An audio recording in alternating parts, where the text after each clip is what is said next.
Radio उड़ान के updates लेने के लिए इस चैनल को सब्सक्राइब कीजिए और इस वीडियो को ज्यादा से ज्यादा लाइक कीजिए और शेयर कीजिए। For more info log on to www.radioudan.com।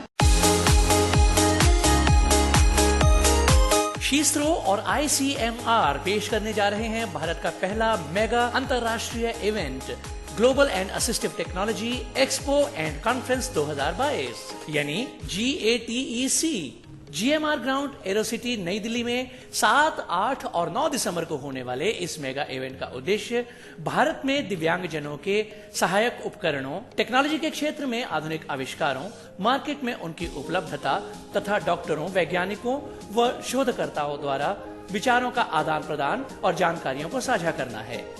ये इवेंट दिव्यांगजनों के लिए दुनिया भर में उपयोग होने वाले सहायक उपकरणों व प्रौद्योगिकी के विषय में जानने में आपकी मदद करेगा। इस इवेंट को DRDO, WHO, para Olympic committee of India और भारत के सामाजिक न्याय एवं अधिकारिता मंत्रालय का सहयोग प्राप्त है। फ्रांस इस इवेंट का कंट्री पार्टनर है, तो इस इवेंट को ज्वाइन करना न भूलें। विजिट करें www.globalassistivtech.com www.globalassistivtech.com या फिर कांटेक्ट करें 99107-17913 या मेल करें gaurav@iconex.in gaurav@iconex.in।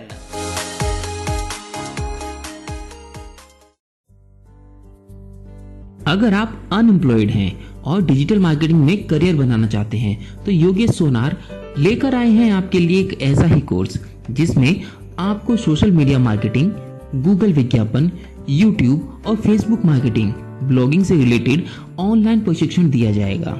योगेश सोनार गूगल एवं Microsoft certified digital marketing trainer और कंसल्टेंट हैं और हजारों डिसेबल्ड और नॉन डिसेबल्ड को ट्रेनिंग करवाकर प्लेसमेंट दिलवा चुके हैं। इस कोर्स में डिसेबल्ड को भारी कंसेशन दिया जा रहा है और ये कोर्स हिंदी, इंग्लिश और मराठी भाषा में किया जा सकता है।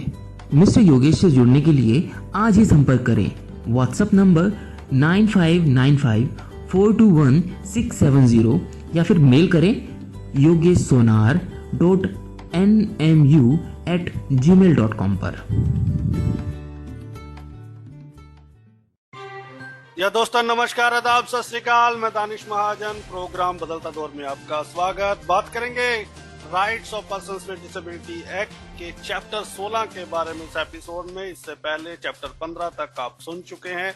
चैप्टर बाय चैप्टर हम तबसरा कर रहे हैं कि क्या खास है rights of persons with disability act में और क्यों इसके बारे में हम सभी को पता होना चाहिए।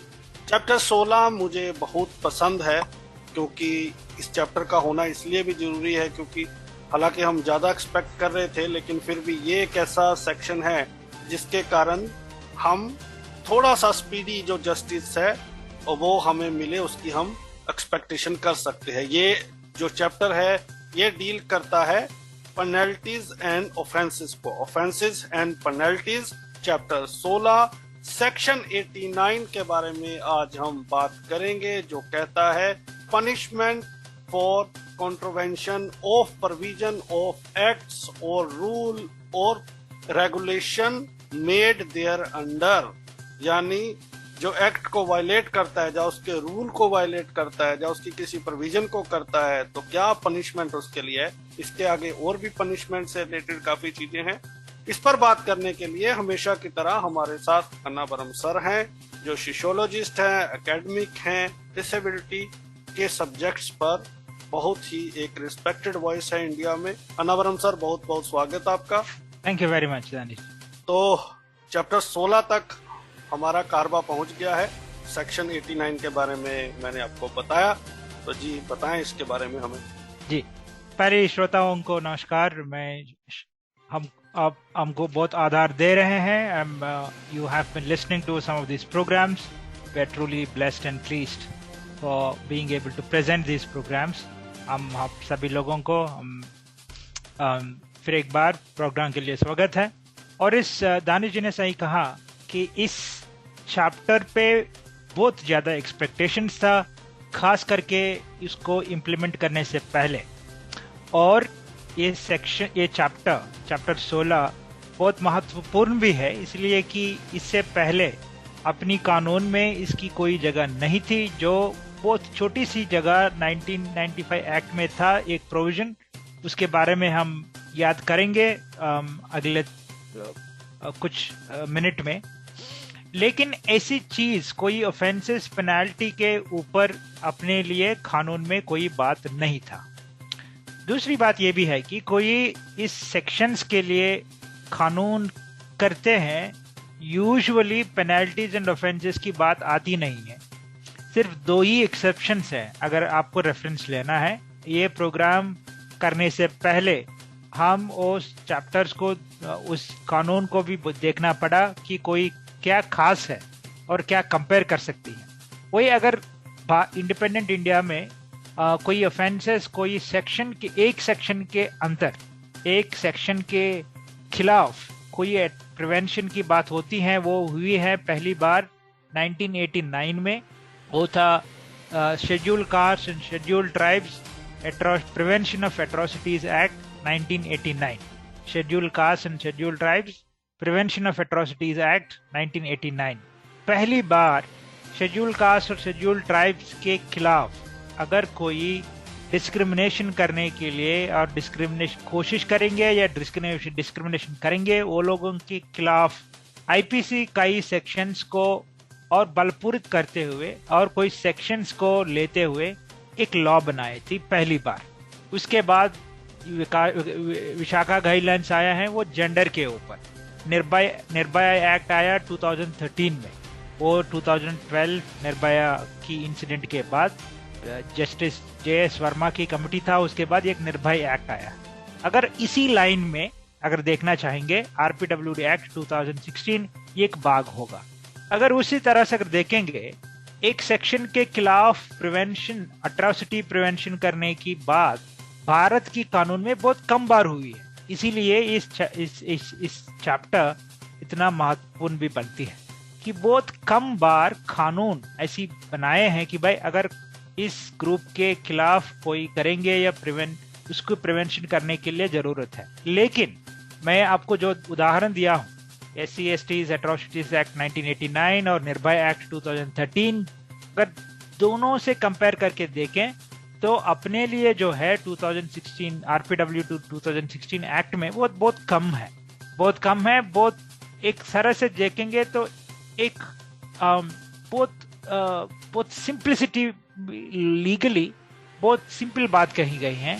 कोई आईपीसी की प्रोविजंस नहीं किए हैं और इतना पावरफुल नहीं दिखता है। फिर भी ये अपने लिए बहुत इंपॉर्टेंट ही है कि ये सेक्शन कोई एक्सपेक्ट नहीं कर रहा था। और हम पिछले बार भी हम कह चुके हैं इसके बारे में। ये चैप्टर सरकार असल में ये चैप्टर नहीं लाना चाहता था, ये एक्सीडेंटल है एक तरह से देखेंगे। और कभी भी ये चैप्टर 16 आप जो सेक्शन 89 से लेके सेक्शन 94 तक, ये 95 तक जो सेक्शंस हैं, आप हमेशा इसको सेक्शंस 83, 84 और 85 के साथ साथ देखना होगा। जो बीच में स्टेट फंड के लिए जो सेक्शंस है वो एक पर्टिकुलर भाग में ला गया है। असल देखना है तो आपको 84, 85 और 89 से लेके 95 तक एक एक्चुअल सीक्वेंस बनती है, क्योंकि 84 एंड 85 में आपकी स्पेशल कोर्ट की बात की गई है और 89 से लेके 95 तक जो ऑफेंसेस एंड पेनल्टीज की बात आती है, ये एक्चुअल ट्रायल होती है वो सेशन कोर्ट जो 84 और 85 में एस्टैब्लिश की गई है। उस कोर्ट्स ये प्रोविजंस को एक्चुअल इम्प्लीमेंटेशन करते हैं।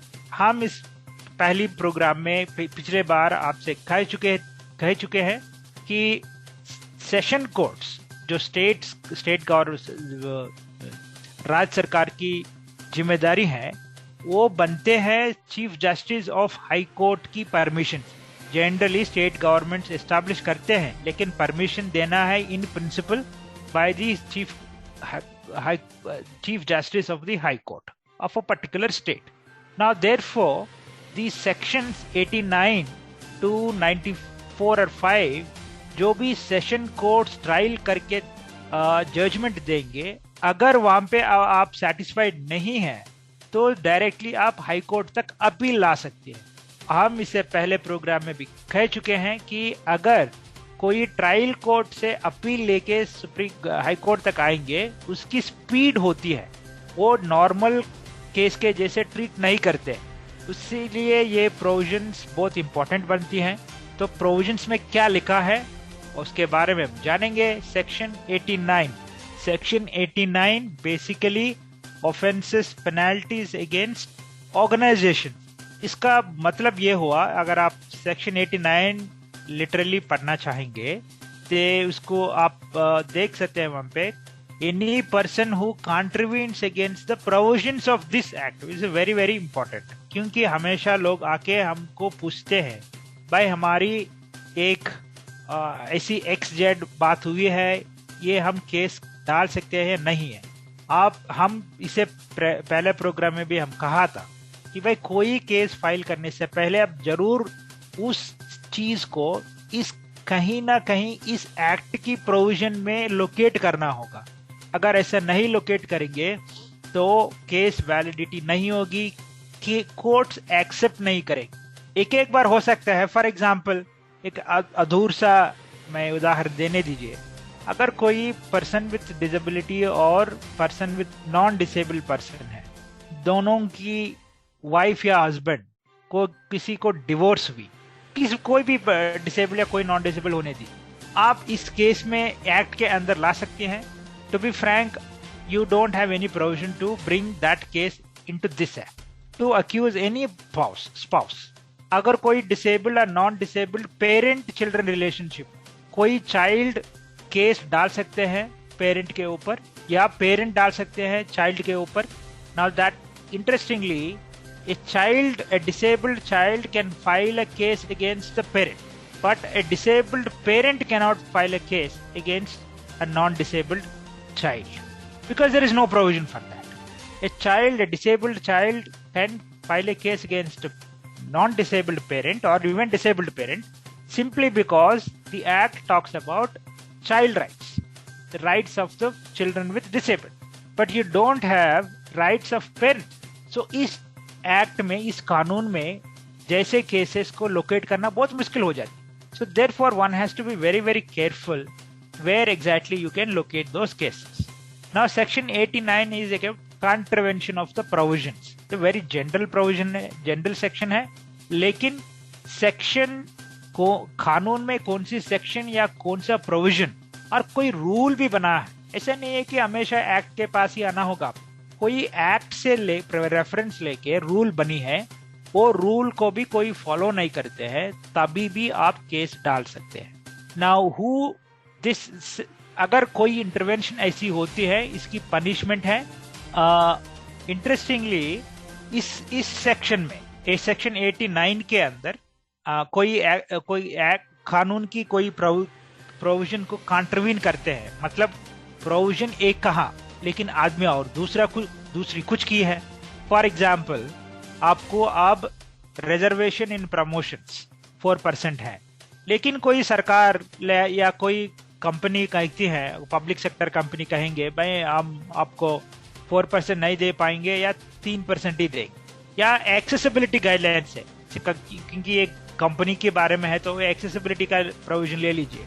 और आप कोई कंपनी में काम कर रहे हैं या कंपनी की किसी काम से गए हैं, आपको एक्सेसिबिलिटी नहीं दिखा, आप जरूर इस सेक्शन के अंदर एक केस फाइल कर सकते। Now there are 3 stages of punishment. पहली बार कॉन्ट्रवेंशन हुई है तो 10,000 रुपए। अगर वही सेम कॉन्ट्रवेंशन दूसरी बार हुई है तो 50,000, और 50,000 से लेके 5 लाख तक पनिशमेंट जा सकते हैं। लेकिन देख लीजिएगा, ये सिर्फ पेनाल्टी है, मतलब सिर्फ फाइन है, उससे ज्यादा देंगे। लेकिन 10,000 से शुरू होगा ये कॉन्ट्रवेंशन के लिए, और 10,000 से लेके 50,000 और 5 लाख तक आप पनिशमेंट, आप फाइन डाल सकते हैं। किस किस के ऊपर एक डाल सकते हैं? इंटरेस्टिंगली, अगर कोई कंपनी ऑफेंस करती है, कंपनी के तरफ से आपको कोई नुकसान होते हैं, जनरल रूल ये है कि जो आपकी फाइन कंपनी ने आपको पे करती है, that is a general law, general rule of law, because company is always, people don't matter. Basically, the loss happens to you through a company, and therefore the company is obliged to pay you back. But interestingly, in this section, there is a difference between the person who committed and the company on behalf of which the offense was committed. मतलब ये है, यहाँ पे दोनों की fine की बात, दोनों को फाइन देने के लिए बात कही गई है। जो ड्यूटी पे होते हैं उस समय पे जो नुकसान या कॉन्ट्रवेंशन हुई है, उस समय पे जो भी ड्यूटी में होगा वो भी पर्सनली रेस्पॉन्सिबल है, और जिस कंपनी के तरफ से वो काम कर रहे हैं वो भी रेस्पॉन्सिबल है। दोनों की जिम्मेदारी की गई है। और इंटरेस्टिंगली, अगर इस आदमी ने, जो ऑफिसर इंचार्ज है उस समय पे, वो आपको सही का काम करने के लिए कोशिश किया, लेकिन कोई उनकी नीचे वाले या ऊपर वाले उनको कोऑपरेट नहीं किया, अगर वो रिस्पॉन्सिबल है, वो और उनको भी इक्वली जिम्मेदारी की गई है। This is a very rare provision, क्योंकि यूजुअली कंपनी की ऑफेंसेस पर्सनल नहीं बनती है, लेकिन इस एक्ट में, क्योंकि मोस्ट ऑफ द टाइम जो डिसेबल्ड की बात आती है, ये पर्सनल रीजन से होते हैं। लोग आपको इतना इच्छा नहीं करेंगे, they dislike, and they do it most of the time out of, sometimes it can happen for very personal reason.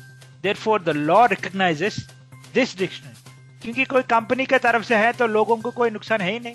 तो इसीलिए I think the drafters of the law were very cautious. They did not simply leave the company there, but they also made both the company and the people in charge of it responsible for their offenses. So जो भी penalties की बात की गई है 10,000 से लेके 5 लाख तक, वो पैसे कंपनी की तरफ से आएंगे, और जो पर्सन रेस्पॉन्सिबल है उस समय उनके तरफ से भी आएंगे।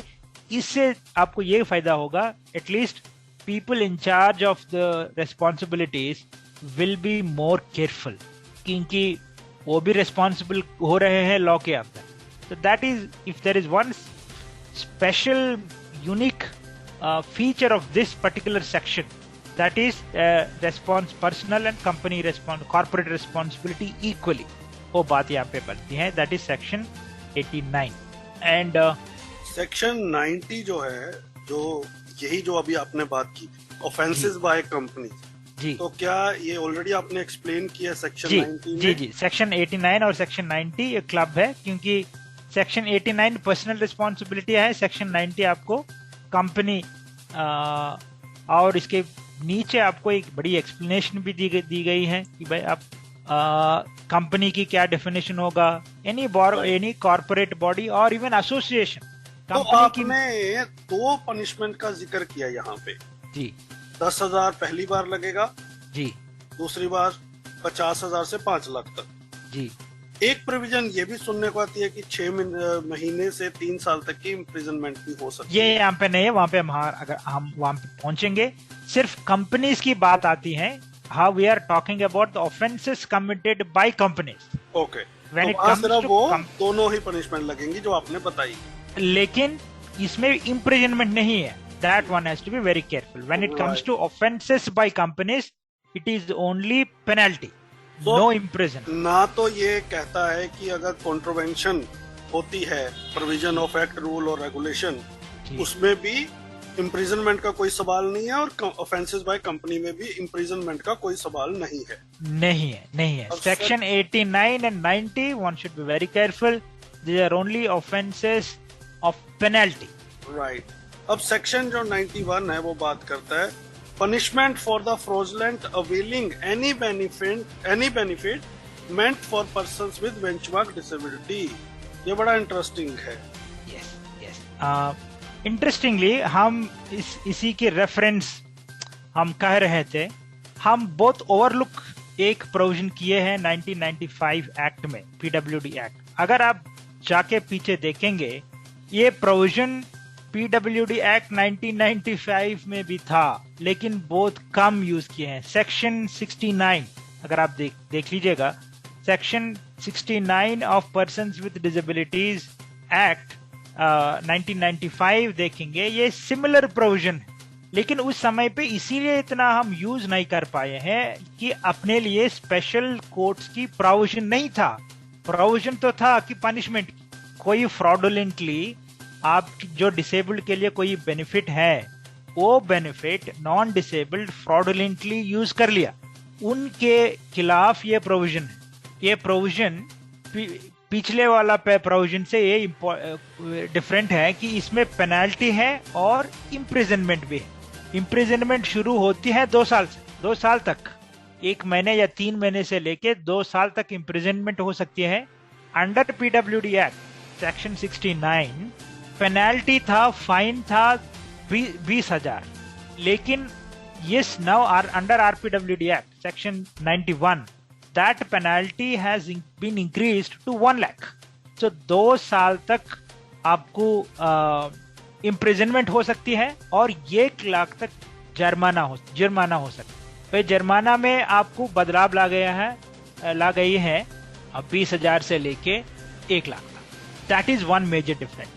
As I said, special courts also become very important. Therefore, because under 1995 Act, though this section existed, we could hardly make use of it because commissioners don't have that power.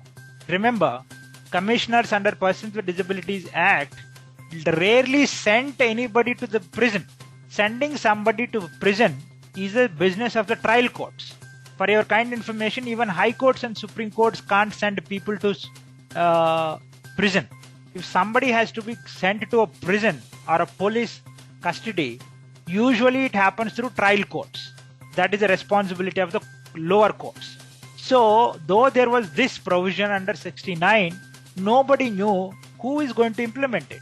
So, therefore, special courts established under 84 and 85 sections in this act become very, very important.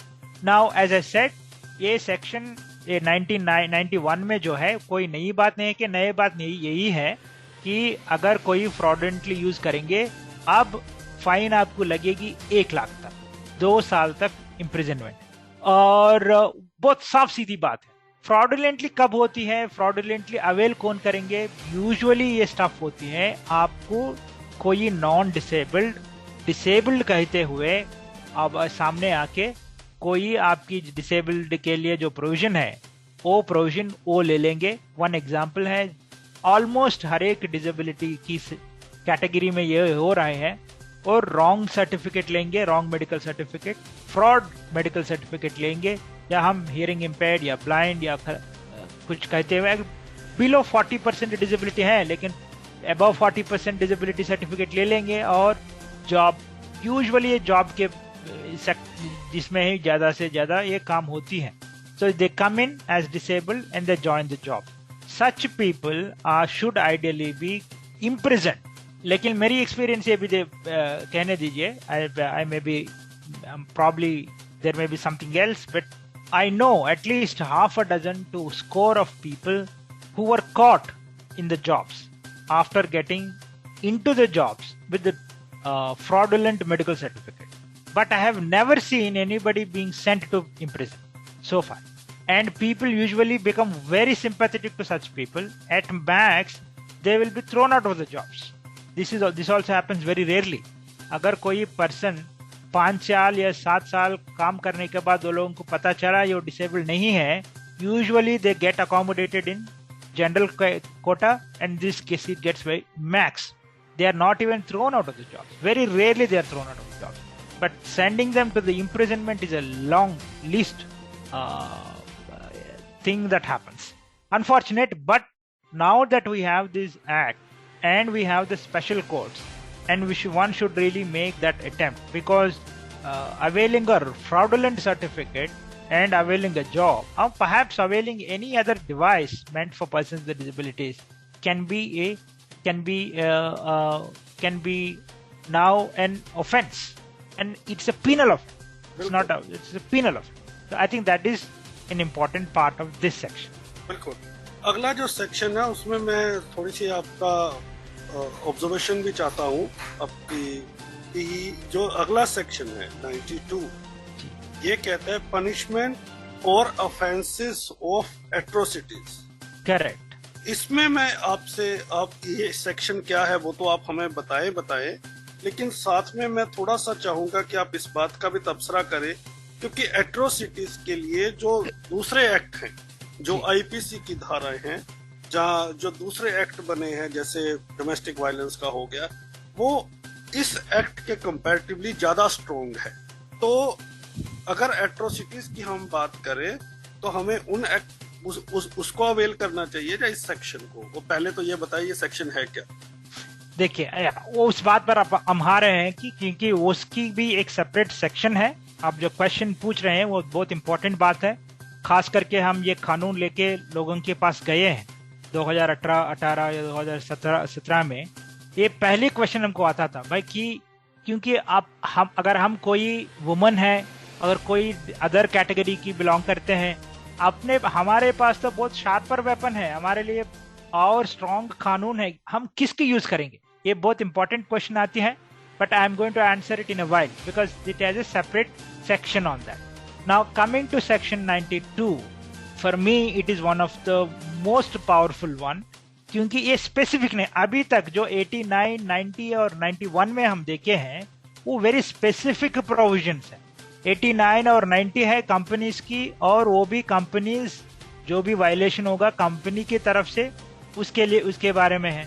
Section 91 है fraudulent, सिर्फ जो भी non disabled की benefit है वो benefit और कोई आके लेगा वो लोगों के बारे में। लेकिन 92 is a vast one. I will go one by one. क्या क्या है इसमें? पहली बात है उसमें इंटेंशनली इंसल्ट्स और इंटेंट्स टू इंसल्ट। एक लॉ, कभी भी कोई कानून पढ़ते हैं, हर एक बात उसमें बहुत इंपॉर्टेंट बन जाती है।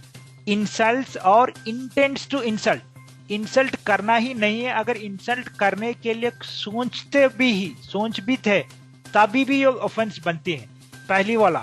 सो अंडर सेक्शन 92 नंबर ये क्लॉज ये is about insult against a disabled in public view. That's also very very important. अगर कोई आपकी प्राइवेट अनफॉर्चुनेट है, लेकिन ये बात हमको कहना होगा क्योंकि लॉ में तो कानून में तो लिख दिया कि ये सिर्फ अपना कानून में नहीं है, कहीं अगर आप SC/ST एट्रोसिटीज एक्ट 89 में भी देख लीजिएगा, एक्सेप्ट डोमेस्टिक वायलेंस एक्ट कि डोमेस्टिसिटी तो पब्लिक नहीं है, वहां पे छोड़ के अगर हर एक अट्रॉसिटीज की कानून में आप देख सकते हैं इंसल्ट, कभी भी इंसल्ट की बात आती है वो हमेशा पब्लिक व्यू। कोई पब्लिक व्यू में आपको इंसल्ट करने के लिए इंसल्ट करेंगे या इंसल्ट करने के लिए कोशिश भी करेंगे तो भी एक ऑफेंस है। अब कैसे प्रूव करेंगे कोर्ट में, एक बात बहुत बड़ी बात है, तो कानून में नहीं लिखा है, लेकिन कोर्ट के पास अगर जाएंगे तो आप जरूर केयरफुल बात याद रख लीजिएगा, कम से कम 2 या 3 आदमी आपके तरफ से विटनेस देना होगा कि एक्स आदमी हमको इंसल्ट किया या इंसल्ट करने के लिए कोशिश किया। ये तो जनरल लीगल प्रिंसिपल है। अगर पब्लिक व्यू है कि पब्लिक व्यू की मतलब क्या है, अगर दूसरों के सामने आपको इंसल्ट किया या करने के लिए कोशिश किया, वो दूसरे आदमी कौन होगा, कम से कम 2 या 3 आदमी आना है और विटनेस देना है। So that is a very very crucial one. Sometimes it becomes also a contention. Some insults basically insult होती है, लेकिन जो लोग देखे हैं इंसल्ट को वो आपको आगे कौन आएंगे और कौन बताएंगे, ये बहुत प्रॉब्लम है। लेकिन प्रोविजन है कि इंसल्ट करना या करने के लिए कोशिश करना एक ऑफेंस।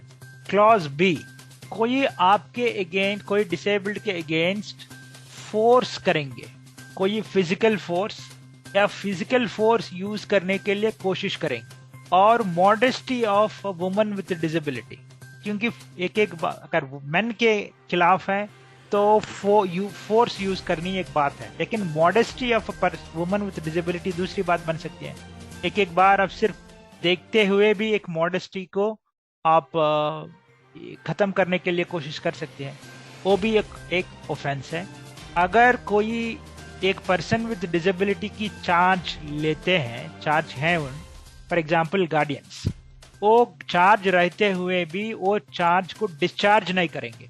फॉर एग्जाम्पल, आप कोई पर्सन विद डिसेबिलिटी की केयर टेकर हैं, वो पर्सन विद डिसेबिलिटी खा भी नहीं सकता या सो भी नहीं सकता। अगर उस जैसे आदमी को आप केयर टेकर हैं लेकिन केयर टेक नहीं टेक करते हैं या समय पे नहीं खिलाएंगे या मेडिसिन नहीं देंगे, वो भी एक offence. This is an interesting one, particularly for those who have the charge of people with severe disabilities, people with intellectual disabilities in particular। ऐसा नहीं है कि हमेशा intellectual disability है, एक एक बार हो सकते हैं कि even the usual other disabled also, if you have any in chargeship, if you are not careful about it, or if you misuse that position, sometimes guardians can misuse the position they are in। हम तो example दिए हैं section 14 पे बात करते समय पे, उस एग्जाम्पल से हम नहीं जाएंगे, but you have very day-to-day examples how guardians can misuse their position in the case of property ownership, transfer of property, or even very daily mundane things such as giving them food. That can also be a now made offense. It's an interesting one. Earlier till date, nobody dared to bring guardians or caretakers under the offense. Now I think this act departs from those tradition, makes it even them responsible and makes that as an offense. Or interestingly, voluntarily damages any limb or sensory device or any other assistive device. कोई person with disability की assistive device को, sensory limb को damage करना भी एक offence बन सकते हैं। फॉर एग्जाम्पल, कोई पर्सन विद सेरेब्रल पैलिसी है, व्हील चेयर बाहर छोड़ के गया अंदर, और वो अंदर से बाहर आने से पहले आप व्हील चेयर को डैमेज कर दिया, that can also be offence. Now you are not using any force against a person, but जो पर्सन यूज कर assistive device, also the idea is the assistive device is also an integral part of the disabled body. I think you should understand why this becomes an offense here. क्योंकि वो assistive device, बिना वो assistive device एक वो हमेशा वो person with disability की movement नहीं हो पाएगा। So इसीलिए जो भी assistive device एक person with disabled person use करते हैं, जो भी होगा वो एक white cane होंगे या एक wheel chair हो सकती है या एक hearing aid भी हो सकती है। Without that assistive device, that person can mobility or a function gets completely impaired. By damaging an assistive device, you are actually damaging you're causing violence to a disabled person. Therefore, that has been recognized, and now damaging an assistive device is also made an offense. आप एक example देने दीजिए। ये act आने से पहली बात है, ये I think it happened around 2009 or 8. This happened in Delhi also. In many cases, there were our orthopedically challenged friends who went on protesting against the government, and they all went in, and the police did not touch them. Very strategically, they moved them.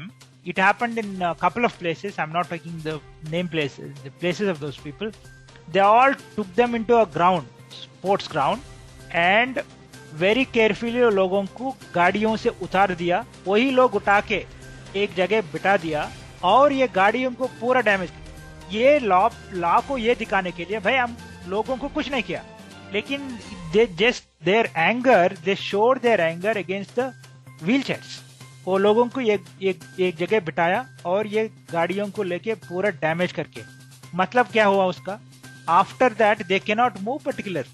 It became very difficult. It is a mass impairment of their mobility. And वो लोगों को फिर बाहर जाने के लिए उतना मुश्किल हुआ. You can't imagine. This happened not just once. It kept happening many times. It happened in 80s in Delhi. It happened even during 1994 and 1995 when people were fighting for the enactment of PWD Act. This happened even at that time also, and perhaps this happened in Jantar Mantar. So लोगों को खास करके लोगों को कुछ नहीं किया, लेकिन जो assistive devices को डैमेज किया. At that point of time, therefore, that was not an offense because police did not touch their body. Now, if that were to happen today, after the enactment of this act, that is going to be equally enough. And therefore, this provision becomes very, very important. And I'm sure, this becomes a part of the law. Interestingly, this is also a penal provision, meaning it, अगर जो भी हम ऊपर बात किए हैं, जो identify किए हैं उन चीजों को, वो बात यहाँ पे हुई, अगर होंगे तो आपकी पनिशमेंट होगी imprisonment from 6 months to 5 years, with 6 months से लेके नॉट लेस देन 6 months.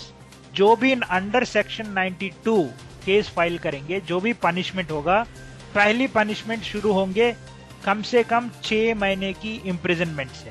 उनके बैरिकेड के पीछे डालेंगे कम से कम 6 महीने, और that can go up to 5 years, 5 साल तक जा सकते हैं, और with fine. Interestingly, section 92 does not mention how much the fine should be, right? So it can be anything that the जज थिंक्स. जज जो भी सोचेंगे, 1000 या 1 लाख या 2 लाख जो भी होगा, लेकिन फाइन वो डिसाइड करेंगे. That is will be in his discretion, but it is basically a penal provision of at least 6 months imprisonment, which can go up to 5 years. Now, yes. Now, before I go to section, okay, right, yeah. So I have 2-3 questions. अगर आप इस section को आपने complete कर लिया तो. Yes, जी, please. तो इंटरेस्टिंगली अभी तक जो समझ आ रहा है कि हर सेक्शन में जो पनिशमेंट की प्रोविजन है अलग अलग है. 90 में अलग है, 91 में अलग है, 92 में अलग है जी. दूसरा आपने कहा ह्यूमिलेशन या इंटेंट टू ह्यूमिलेट, इंसल्ट. तो इसमें ये बताएं कि ये जो हम बात करें, ये स्पेसिफिकली जो इंसल्ट है ये डिसेबिलिटी स्पेसिफिक होनी चाहिए, राइट? अगर आपको डिसेबिलिटी के बेस पे कोई करता है, फॉर एग्जाम्पल मैं आपसे ये समझना चाहता हूँ, अगर एक डिसेबल्ड एम्प्लॉय है किसी ऑफिस, उसका ऑफिसर उसके ऊपर चिल्लाता है, हाउ डू वी इंश्योर कि वो किस बेस पे डिसेबिलिटी के कारण है, या वो काम नहीं कर रहा उसके कारण है, या उसने कुछ काम में गड़बड़ी की है उसके कारण है? और ऑफिसर में एक चीज और होती है, आपने कहा 2 विटनेस होने चाहिए. तो जनरली जो स्टाफ होता है वो अपने रिलेशन नहीं खराब करना चाहता किसी के पीछे, तो it becomes very tedious job to prove that कि उसने हमें इंसल्ट किया है या इंटेंट की है, right? Bare reading of clause A section 92 में आप जो क्वेश्चन पूछ रहे हैं वो बेसिकली है सेक्शन ये 92 में क्लॉज ए में. क्लॉज ए में ये लिखा है, क्योंकि आप क्वेश्चन पूछने के बाद फिर मैं सोच रहा हूँ, और I was trying to make a bare reading of this clause. Any person who intentionally insults or intimidates with intent to insult or humiliate, with intent to humiliate a person with disability in public view. यहाँ पे कभी कहीं नहीं लिखा है कि that insult or humiliation should be on the basis of disability. सिर्फ यही लिखा है कि if insult is against or humiliation is against a person with disability, that is enough. I think somewhere down the line we are reading it. या आप जो कहे हैं वो बात हम बहुत बार लोग के दिमाग में ये है कि ये डिसेबिलिटी के आधार पर होना चाहिए. कानून में तो वो नहीं लिखा, सिर्फ यही लिखा है वो डिसेबल्ड के खिलाफ हुआ है, मतलब वो जो यस.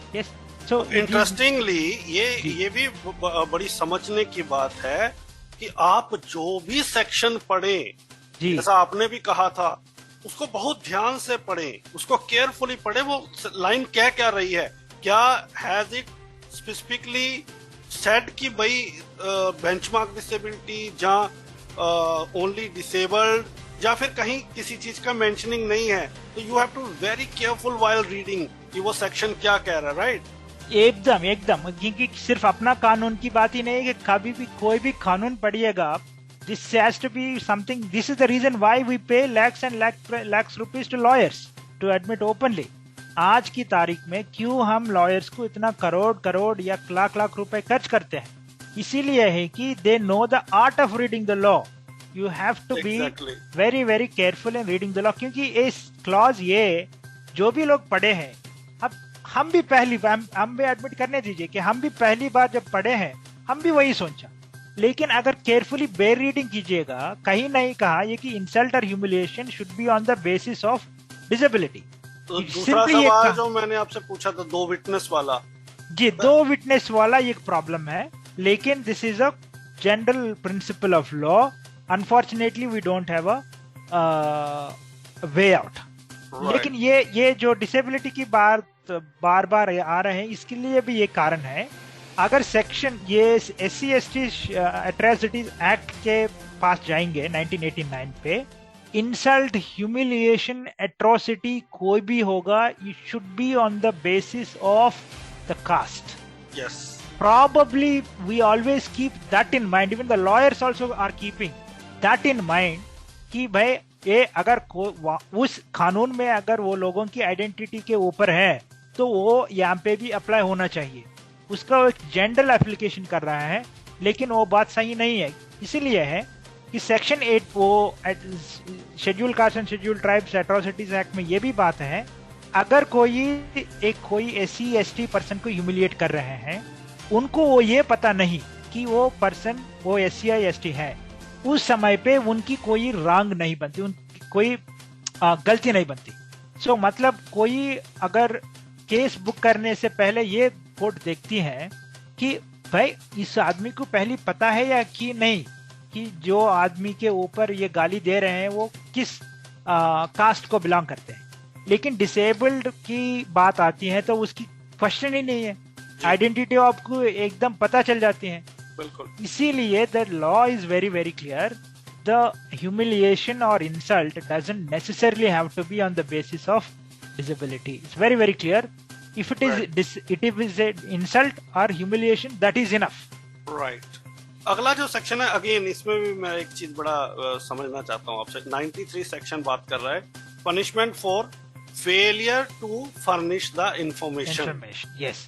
अब इसमें मैं आपसे ये जानना चाहता हूँ, जैसे हमने प्रीवियस चैप्टर्स में बात की कि भाई CCPD को एनुअल रिपोर्ट बनानी है, कंपनीज को हर साल अपना ये डेटा रिपोर्ट डालनी है, डिसेबल्ड कमिश्नर को ये रिपोर्ट डालनी है, क्या ये उनके ऊपर भी लागू होगा जो भी फेलियर होता है इंफॉर्मेशन को फर्निश करने में, जो स्पेसिफाई किया गया कि ये इंफॉर्मेशन आपको फर्निश करनी है इस टाइम तक? Interestingly section 93 is modelled on right to information act 2005। ये जो आप सेक्शन 93 में जो प्रोविजन देख रहे हैं, यही प्रोविजन आपको बार बार दिखेगा RTI एक्ट। लेकिन इस again the wording of the section is very important. Any statement, account, information जो भी है इज बाउंड टू प्रोड्यूस, मतलब जिस ऑफिसर के खिलाफ अगर इस सेक्शन के अंदर कोई आप कंप्लेंट करना चाहते हैं, उस ऑफिसर की एक ड्यूटी होनी चाहिए। आप सही क्वेश्चन पूछे हैं, चीफ कमिश्नर है, वो under this act he has to produce a report. He is duty bound, and if he fails to do that, can he be easy punishable? One problem with that is, इसमें कहता है act is to furnish. Furnish is different from publish. ये नहीं कहा अगर कोई officer ने if he fails to publish or if he fails to issue. Furnish की बात जब आती है तब आप क्वेश्चन आप पूछ रहे हैं, वो इंफॉर्मेशन वो आदमी आपको नहीं दे रहा है। मतलब आप अगर कोई इंफॉर्मेशन आपको नहीं दिखा पब्लिक में और ऑफिसर्स को आप लिखे हैं, भाई ये इंफॉर्मेशन आप देना है, यूजुअली हम सप्लाई करना है, लेकिन आप हमको नहीं दिख रहा है पब्लिक में, आप मुझे दे। अगर वो नहीं दिया इंफॉर्मेशन, आपको फर्निश नहीं किया, तो तब you can file a case, and that case can be against anyone, but it has unfortunately there is a caveat. That caveat is not in this section. That caveat is going to be in the other section. We are going to discuss about it. But literally, if you want to go by this, we can always, for example, एक readily example लेना है आपको, equal opportunity policy under section 20. Employees के बारे में जो section है, equal opportunity policy एक बनाना है। ये एक register of facilities जो भी एम्प्लॉयज विद डिसेबिलिटी के लिए है, एक बनाना है। अगर वो इंफॉर्मेशन आपको नहीं मिली तो you can ask for that information, and that information not producing that information can be an offence under section 93। So again we have to be at the same time, कई एस्टैब्लिशमेंट में कितनी % reservation है आप जानना चाहते हैं. Establishment में आपको अगर इंफॉर्मेशन नहीं दिया, that can be an offence. So it is, but section 923 में अगर आप देखेंगे, कई ऐसी सेक्शन इंफॉर्मेशन है जो पब्लिक में नहीं बनाएंगे, लेकिन वो लोग इंस्पेक्शन के लिए तैयार करके रखेंगे. For example, how many who are the people working in a particular establishment, what are their personal details, what is their disability. These are personal information kept ready for inspection but not for public consumption. वो information कोई public use नहीं कर सकता. मतलब उस provision, उस information को इस section के अंदर challenge नहीं कर पाएंगे. But an officer, an inspecting officer can book the responsible person under this section. So one has to be, therefore, you should be entitled to that information. Before you think of that, we should all as general public know whether that information am I entitled to know. As I said, कोई establishment में 4% की reservation पूरी हुई या नहीं हुए, yes, everybody is entitled to know it. We can ask for it. अगर वो information produce नहीं किया, पहली बार failure हुई, तो 25,000. उसके बाद एक टाइम लिमिट है, उस टाइम लिमिट में इंफॉर्मेशन नहीं दिया, then per day 1,000 rupees. It's a very very severe punishment, and this is basically very terrifying concept in the case of RTI, right to information act.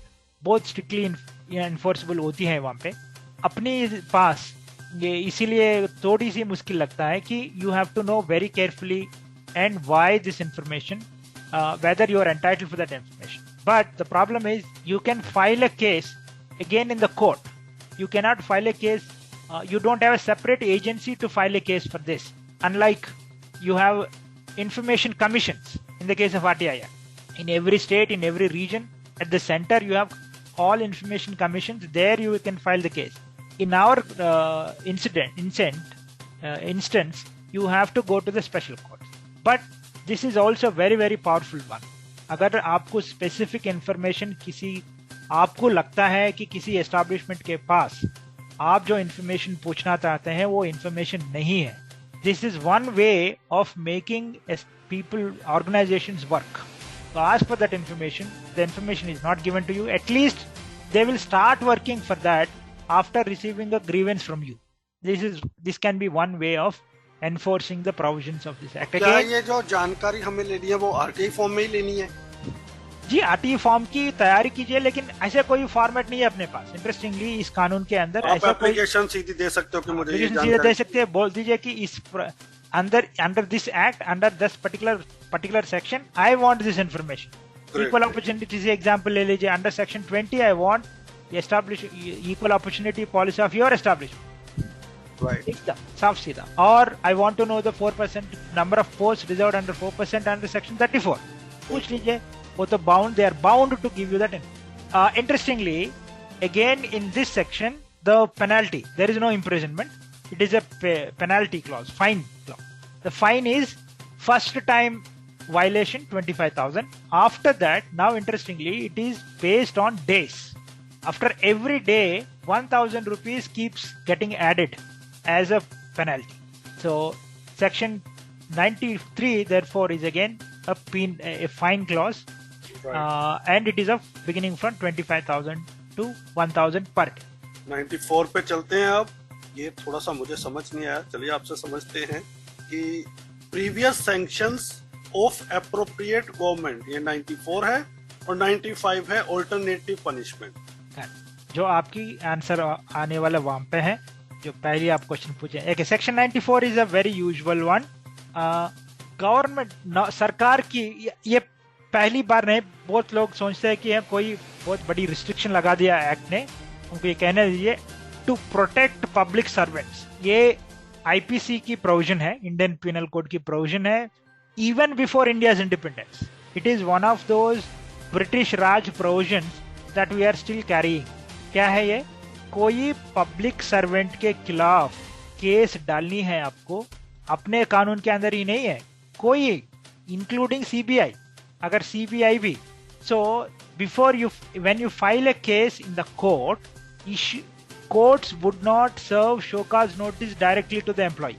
They will first have to take permission from the competent authority. For example, under section 93 देख लीजिए. For example section 93 आप कोई disabled commissionerate में कोई information पूछे, कोई district welfare assistant director welfare से कोई इंफॉर्मेशन पूछे, वो इंफॉर्मेशन आपको नहीं दिया, आप केस डाल दिया, वो जज ने डायरेक्टली असिस्टेंट डायरेक्टर को शोकाज नहीं भेजेंगे. पहला वो डिस्ट्रिक्ट मैजिस्ट्रेट से परमिशन लेना होगा. भाई हमको एक कंप्लेंट आया फलाना असिस्टेंट डायरेक्टर वेलफेयर से, इनका ये कंप्लेंट है, हम आपकी परमिशन चाहिए. डिस्ट्रिक्ट मैजिस्ट्रेट या commissioner of person with disabilities depending on the rules will have to give a prior sanction. They call it prior sanction. हाँ ठीक है, हमारा ऑफिसर को आप प्रोसिक्यूट कर सकते हैं करके एक अंडरटेकिंग देना है, prior sanction. Only then the courts would proceed against your complaint. This is quite different from filing a case against say a company. अगर कोई कंपनी के खिलाफ अंडर सेक्शन 89 एंड 90 आप कंप्लेंट करेंगे कोर्ट को, डायरेक्टली कोर्ट कॉग्निजेंस ले सकती हैं. लेकिन वही कंप्लेंट, सिमिलर कंप्लेंट कोई सरकार की नौकरी में जो पब्लिक सर्वेंट के खिलाफ करेंगे तो you need a prior sanction of the permission. But this is not anything extraordinary, this is a usual one. ये हर एक कानून की बात में है. और in many instances the prior sanctioning is a very formality. Basically officers don't object unless and until they have very strong reason. क्योंकि कोर्ट का जजमेंट्स भी है, सुप्रीम कोर्ट की और कई हाई कोर्ट का भी जजमेंट. भाई हम प्रायर सैंक्शन पूछते हैं, आप ये कभी भी डिले नहीं करना beyond A point and don't unnecessarily delay it. So therefore most of the time the prior sanctioning of the higher authority is a formality, they give that.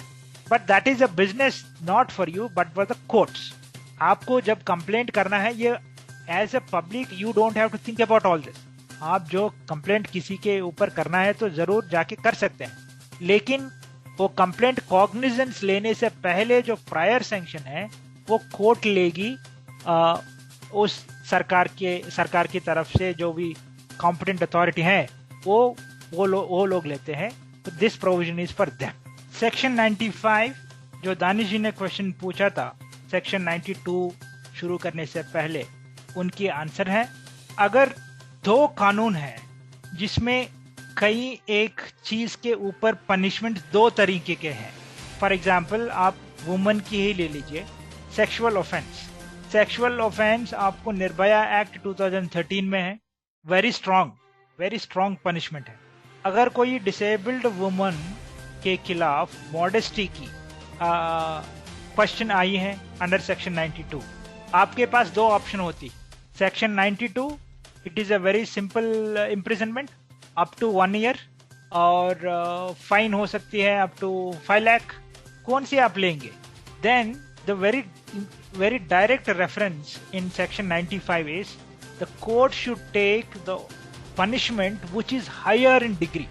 जो भी ज्यादा पनिशमेंट जिस एक्ट में होगा उस एक्ट की पनिशमेंट लेना चाहिए. इन दिस केस अगर कोई डिसेबल्ड वुमन कोर्ट के पास या पुलिस स्टेशन के पास जाकर सेक्सुअल ऑफेंस की FIR फाइल करते हैं तो उस FIR निर्भय एक्ट के अंदर लेना है. सेक्शन 92 के लीजिए, लेकिन जब पनिशमेंट देते हैं उस समय पे आपको निर्भय एक्ट के अंदर पनिशमेंट देना है.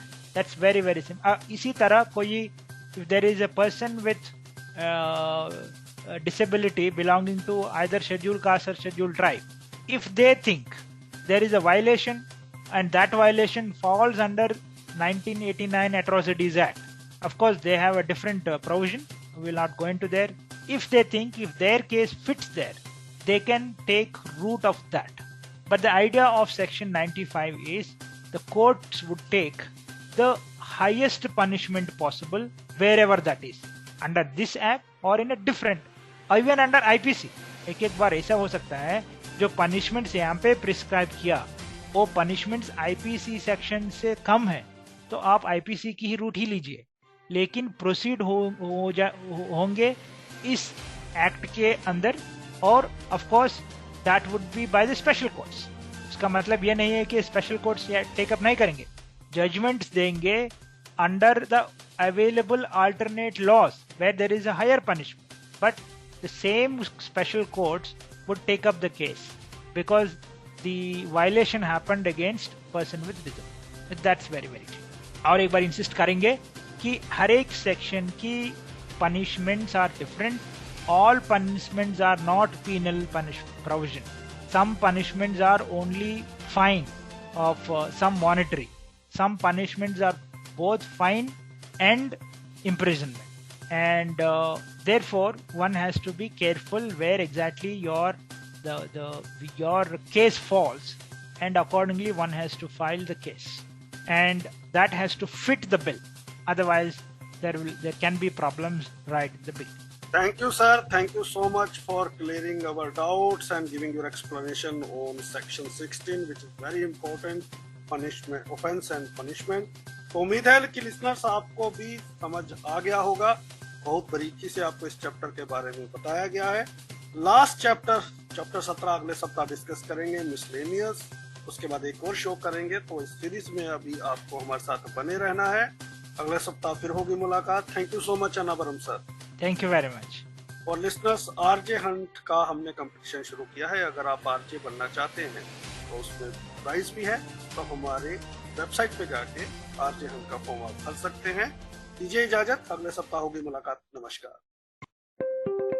Brought to you by Savlon Swasth India Mission। सिर्फ पानी काफी नहीं है, wash your hands frequently with hand wash and water। Just water is not enough।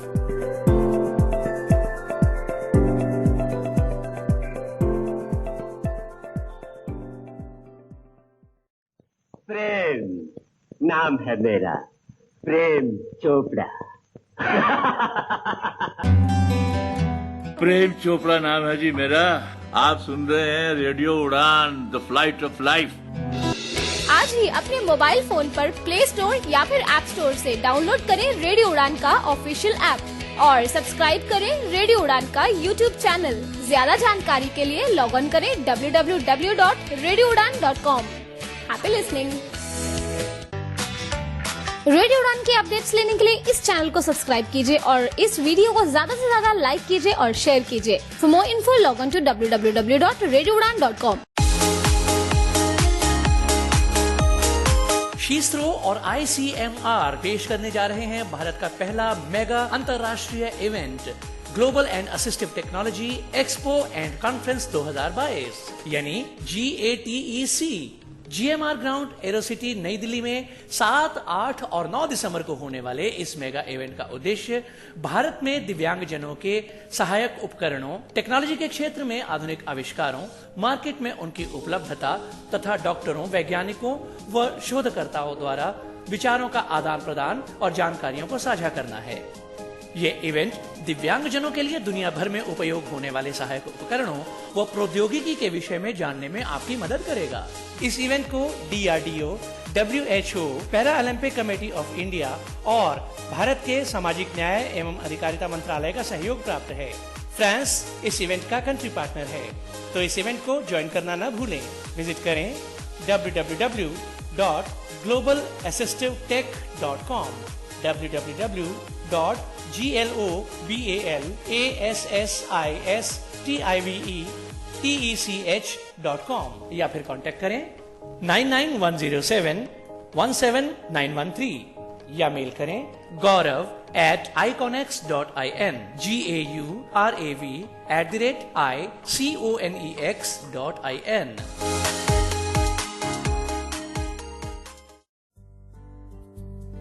अगर आप अनएम्प्लॉयड हैं और डिजिटल मार्केटिंग में करियर बनाना चाहते हैं तो योगेश सोनार लेकर आए हैं आपके लिए एक ऐसा ही कोर्स जिसमें आपको सोशल मीडिया मार्केटिंग, गूगल विज्ञापन, यूट्यूब और फेसबुक मार्केटिंग, ब्लॉगिंग से रिलेटेड ऑनलाइन प्रशिक्षण दिया जाएगा।